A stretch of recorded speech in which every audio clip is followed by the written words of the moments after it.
6 फरवरी। क्या आप एक बलिदान के तौर पर उड़ेले जाने के लिए तैयार हैं? दूसरा तिमुथियुस 4:6। क्योंकि अब मैं अर्घ की भांति उड़ेला जाता हूँ। क्या आप एक बलिदान के रूप में उड़ेले जाने के लिए तैयार हैं? ये काम आपकी भावनाओं का नहीं, आपकी इच्छा का है। परमेश्वर से कहिए कि आप उसके लिए एक बलिदान के रूप में चढ़ाए जाने के लिए तैयार हैं। फिर किसी तरह की शिकायत किए बिना और उन सब बातों के बावजूद जो परमेश्वर आपकी तरफ भेज रहा है, आने वाले हालात स्वीकार कर लें। परमेश्वर अकेले में आपको ऐसे मुश्किल भरे हालात में से गुजारेगा जहां कोई दूसरा व्यक्ति आपकी मदद न कर सकेगा। बाहरी तौर पर तो आपका जीवन सामान्य नजर आएगा, लेकिन आपकी इच्छा में परिवर्तन हो रहा होगा। जब एक बार अपनी इच्छा में आप उस मुश्किल को महसूस कर लेंगे और फिर जब बाहरी तौर पर वह आपको प्रभावित करना शुरू करेगी, तो उससे होने वाले नुकसान की आप चिंता नहीं करेंगे।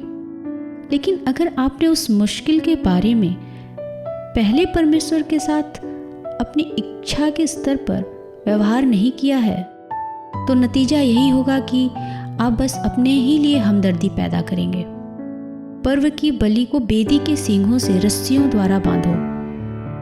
आपको वेदी पर रखे जाने और आग में से गुजरने के लिए तैयार होना चाहिए। अपनी इच्छा में उन बातों के अनुभव में से होकर गुजरने की तैयारी, जिन बातों का प्रतिनिधित्व वेदी करती है, जलना, शुद्ध होना और सिर्फ एक उद्देश्य के लिए अलग होना।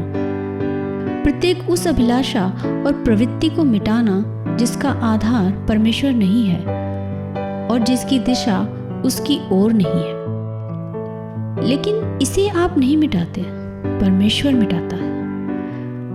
आप बलि को वेदी के सींगों से बांधें और जब आग जलनी शुरू हो तो यह ध्यान रखें कि कहीं आप अपने ही लिए हमदर्दी में न लौटने लगें। जब आप आग में से गुजर जाएंगे तो फिर ऐसा कुछ न रह जाएगा जो आपको परेशान या निराश कर सकेगा। फिर जब दूसरा संकट आएगा, तब आपको यह एहसास होगा कि जिस तरह से पहले आप पर बातों का असर हुआ करता था, अब वही बातें उस तरह आपको प्रभावित नहीं करती। आगे किस तरह की आग आपका इंतजार कर रही है? परमेश्वर से कह दें कि आप एक बलिदान के रूप में उड़ेले जाने के लिए तैयार हैं।